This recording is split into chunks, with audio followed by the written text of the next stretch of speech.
साथियों, हमारे बीच है भारत बौद्ध और उनसे जानते हैं जो कॉलेजियम सिस्टम है। उनके हाथ में हम रिक्वेस्ट करेंगे कि आप इस तख्ती को दिखाएं जिसमें लिखा है कॉलेजियम सिस्टम बंद करो बंद करो। मैं जानना चाहूँगा भारत बौद्ध जी से कि ये कॉलेजियम सिस्टम है क्या? ये कॉलेजियम सिस्टम है कि जो सुप्रीम कोर्ट में लोग बैठे हैं या सरकार चला रहे लोग, उनके ही लोग आएंगे। SC ST OBC के लोगों को मौका नहीं मिलेगा। और आज जो हम ये जुलूस या एक रैली जो समाज के एकजुट होकर समाज के लोग निकाल रहे हैं, ये बहुत अच्छा संदेश है। इसके साथ में एक बात और कहना चाहूँगा, जिस बात को समाज अभी नहीं मान रहा है और शायद मानेगा भी नहीं, हमें मनुवाद पर और चोट करनी होगी। हम सबसे ज़्यादा यहाँ पिछड़ रहे हैं क्योंकि हम इनके मनुवाद को आज भी मान रहे हैं, इनके भगवानों की पूजा करेंगे। ये हमारे भगवानों को नहीं मानते। किसी भी स्वर्ण कास्ट के घर में बाबा साहब की तस्वीर नहीं मिलेगी। ऐसा क्यों?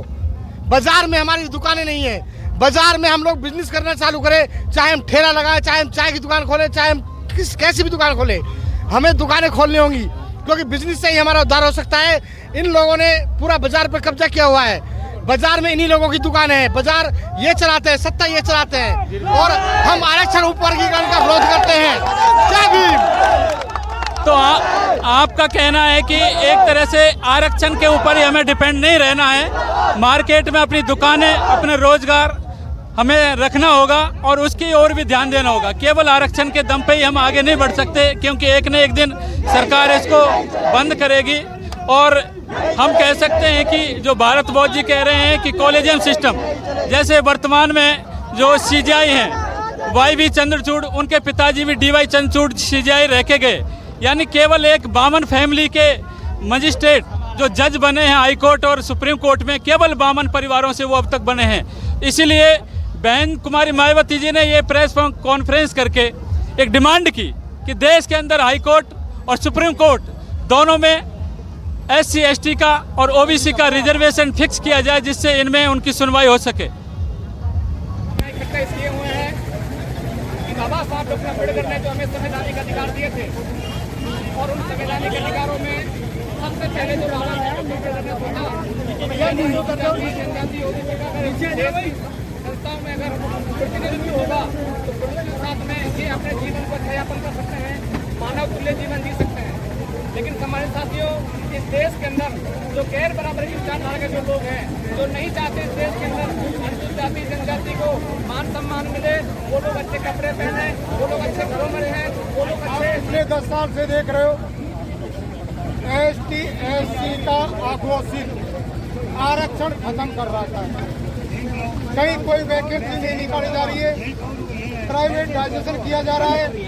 प्राइवेट कंपनियों में वहाँ आपका कोई आरक्षण का प्रावधान नहीं है। बाबा साहब पुण्य आत्मा का जन्म हुआ था जो आप लोगों को अधिकार दे के गए और उन अधिकारों को इतनी संख्या में आप लोग होने के बावजूद अपन उनको संरक्षित नहीं कर सकते, तो बाबा साहब के सपनों को बहुत बड़ा धक्का लगेगा, उनके अरमानों को धक्का लगेगा।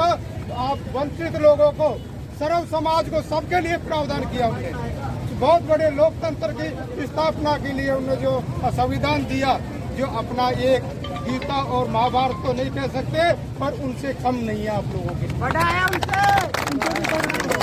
और आप सब लोग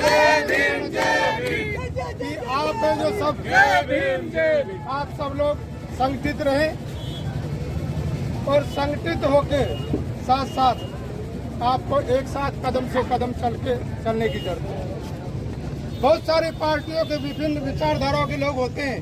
पिछले 10 साल में प्रचंड बहुमत दिया जनता ने, तो केंद्र और प्रांत की बहुत सारी संस्थाओं पर अधिकतर उनका कब्जा हो गया। उनका कब्जा होने के बाद आपके अधिकारों का हनन किया गया और उसी के तहत सुप्रीम कोर्ट को न्यायालय से आपके डिसीजन आपके खिलाफ करवाया।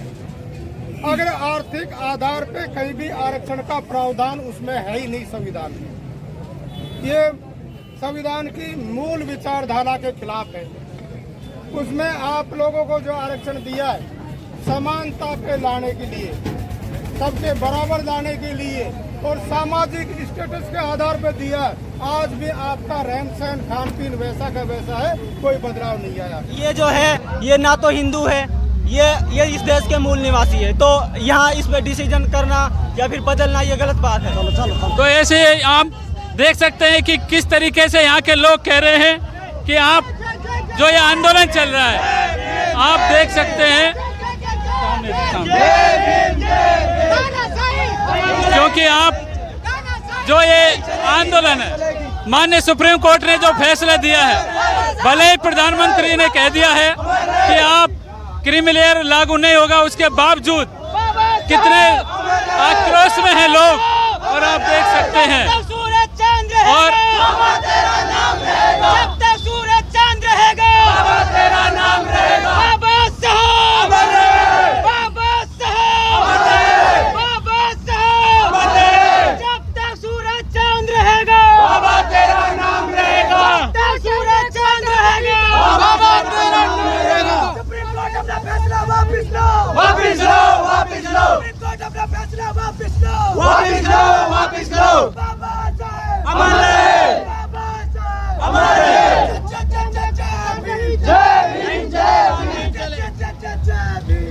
आप देख सकते हैं कि किस तरह समता सैनिक दल और युवा मोर्चे को संभालकर एक शांतिपूर्ण प्रदर्शन करते हुए, और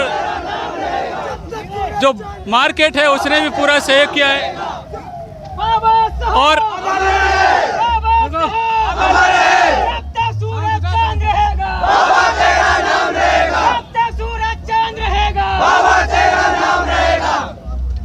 आइए हम जानते हैं जो आंदोलन के लिए एक नवयुवक हमारे सामने है। आपका नाम? मेरा नाम भारत है, मैं खुदनपुरी अलवर से बिलोंग करता हूँ। तो आज जो ये आंदोलन चल रहा है, इसके लिए आप राष्ट्रपति के नाम जो ज्ञापन दे रहे हैं, उसमें ऐसा क्या है कि जो सरकार झुक जाए? वो आज एक जो SC और ST ने जो आज एकता का परिचय दिया है, और एकता में बड़ी शक्ति होती है, और उनको ये झुकना ही पड़ेगा कि ये जो आपने SC ST का वर्गीकरण करने की जो 6 आदमी जो अपने सुप्रीम कोर्ट में बैठे हैं, केवल उनके फैसले से ही ये फैसला लागू नहीं होना चाहिए, और सारी जनता का इसमें पूरा जजमेंट होना चाहिए। और ये जो उपवर्गीकरण या फिर क्रीमी लेयर का जो भी इन्होंने फैसला करने के लिए कहा है, ये बिल्कुल गलत है। क्या आप मानते हैं कि जो माननीय बहन जी ने सुप्रीम कोर्ट, हाई कोर्ट में एक रिजर्वेशन डिमांड की है कि इसमें भी रिजर्वेशन दिया जाए, क्या आप उससे सहमत हैं? जी बिल्कुल, मैं सहमत हूँ कि अब इस अपने अध्यादेश को पलटवार उनको करना चाहिए, और नवी सूची में आरक्षण को एक स्पष्ट बहुमत के रूप में रखना चाहिए। तो हम देख सकते हैं कि किस तरह युवाओं में आक्रोश है, और